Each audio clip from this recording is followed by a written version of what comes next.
Hey, everybody, I am Dan Davidson. And I'm Bill Smith, and it's time for the news from TrekNews.net. Spanning the Alpha Quadrant. For all the news on all the Star Treks, yo. It's TrekNews.net. Online at TrekNews.net. What the hell no was idea. that? No clue. Well, everybody, welcome to the news from TrekNews.net, the oldest brand new Star Trek news podcast from Trek Geeks for the week of October 15th, 2020. Yes, quite. Dan, first up today. In fact, today's the day as this drops, the season premiere of Star Trek Discovery's third season. Oh my God. It's hard to believe, dude. It has been 18 long months since season 2 ended. But Discovery's first episode of season 3 is titled That Hope Is You, Part 1. Arriving 930 years in the future, Michael Burnham navigates a galaxy she no longer recognizes while searching for the rest of the USS Discovery crew. Now, this episode is written by Michelle Paradise, Jenny Lumet, and Alex Kurtzman, and is directed by the one and only Olatunde Usansamni. I got it right. I'm very proud of myself. You got it close. Close enough. This is the first episode of Discovery's 13-episode season, and man, it's going to be awesome. I can't wait to see where it goes on Discovering Trek, which is going to be an adventure in itself. Absolutely it will be. I can't wait for this. We don't want to ruin anything because you and I have already seen the episode, because that's how we roll as powerful and influential members of nothing. I think that the season is off to a great start. I can't wait to see where this goes, because I mean, we said the same thing at the beginning of season 2. We thought we knew where it was going to go. Yep. And by the time the season was over, we had absolutely no idea. No clue. And everybody knows, listening to Discovering Trek, I was not happy, and you weren't happy with how it ended. This jump to the future so the writers wouldn't have to worry about canon was just something that was driving me nuts. If this first episode is any indication of where we're going to be this season, it's going to be a great ride, and I'm looking forward to it. Well, as you listen to this, Star Trek Discovery's Season 3, Episode 1 is available now on CBS All Access, tomorrow on Crave in Canada and the rest of the world on Netflix. So can't wait. It's going to be a fun ride. And good to be back. It's good to be back, isn't it? It really is. Except when it's with you, then it's not really any fun. Well, that's actually very true. And Dan, there's really only one other epic story this week. And it's going to be what the bulk of what we talk about here on the news from TrekNews.net. And it is the return of a beloved captain in Star Trek. And for once, you and I are not talking about Kirk or Picard. No. And I got to tell you, before I get into the meat of this, no idea. Completely no idea this was coming. I didn't get to watch the panels last week for New York Comic Con, so I was completely surprised when this started blowing up on Twitter.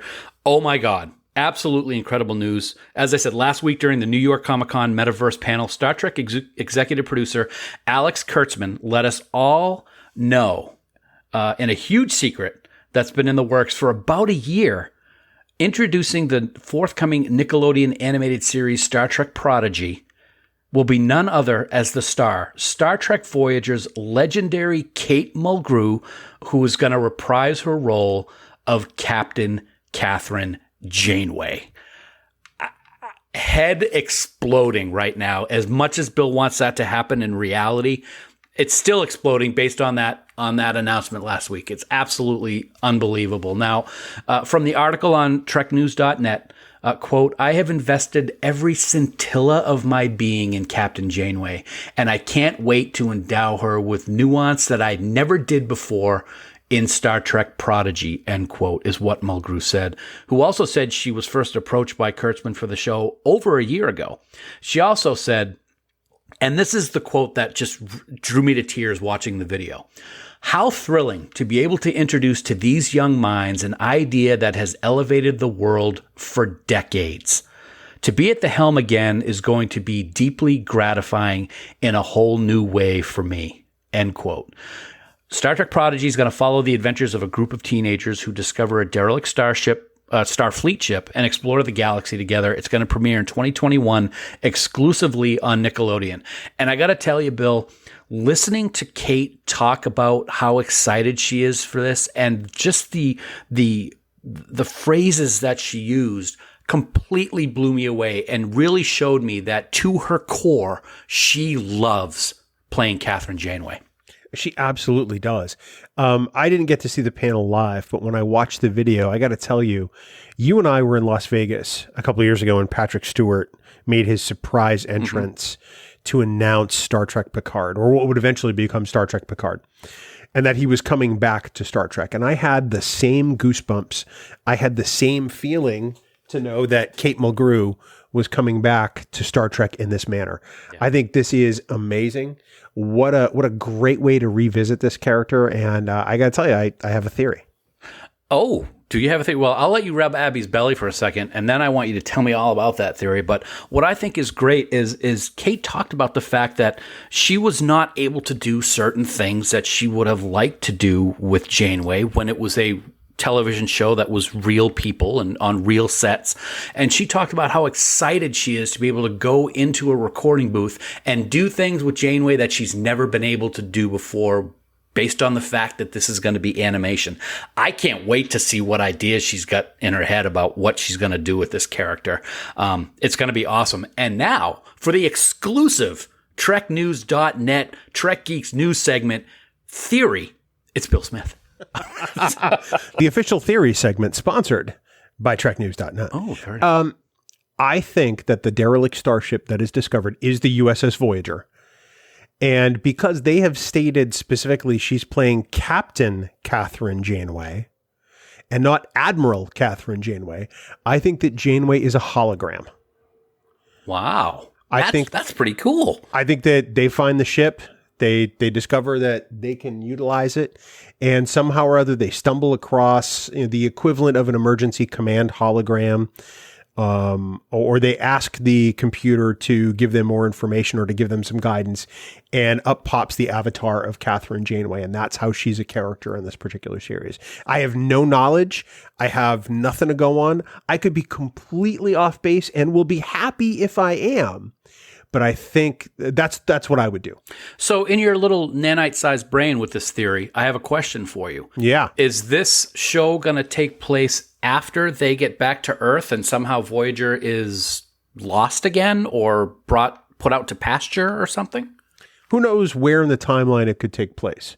Okay. Kind of like the way the short trek Calypso had the Discovery hundreds of years in the future. Or 2,000 years, or 1,000 years after the ship and crew the crew had abandoned the ship. Okay. I think it's going to be a somewhat similar situation for the Voyager. Perhaps the Voyager was left at a salvage yard. Perhaps it's long since, those days. Maybe it's in a different century even. And the ship is still spaceworthy. And this group of teenagers find it and discover that they can use it to explore the galaxy. Interesting. So who knows? We'll see. However the Voyager gets from here to there, we know that just from the description, we know they find a derelict Starfleet ship. Yeah. If Janeway's involved, the Voyager seems like a very likely candidate. Interesting how you threw Enterprise in there while you're talking about it. I like that. You're a very smart man. You make that was not my intention. You just read it into. All right. Well, I was also going to ask you if the Zakdorn were going to be in that salvage yard, but I won't ask. It could be the Zakdorn. It could be anybody. Yeah. I just, like throwing little things at you. Like a rock. Maybe this happens in the Delta Quadrant. Maybe Voyager makes its way back there like in some of the novels. Who knows? It'll be interesting to see, but whatever happens, it's going to be so awesome to have her back, and that opens up the possibility. Who knows? Maybe we'll have other guest appearances by other Voyager people as the show goes on. We have no idea. That's just conjecture on my part, but just so amazing. She looks fantastic. I've watched that video like 10 times because I just love listening to her enthusiasm as she talks about it. So it's going to be awesome. I can't wait. I can't wait for the first trailer. You know how I love trailers. That first trailer is going to be unbelievable. I think that people are going to be surprised by this series. Yes, it's being targeted at a younger audience on purpose, but that doesn't mean it's not going to be enjoyable as Star Trek. If you think about television in the 1960s, that wasn't aimed at a 30-year-old audience. Let's be honest. True. Yeah. It was aimed at, at everybody, and it cast a wide net. And I think that while this is animated and some folks may see it as that, I think it's going to appeal to a broad cross-section of people and not just Star Trek fans. And that's what's exciting about it. That makes me even more excited for 2020 to finally get the hell out of here and 2021 to come in so we can start watching Star Trek Prodigy, man. Absolutely. Well, and that does it for the news from TrekNews.net for this week, the week of October 15th, 2020. Remember, for all the news on all the Star Treks, all of them, please visit our great friends at TrekNews.net. Have a great week, everyone, and remember to live long and prosper. Coconut. Coconut, coconut, coconut.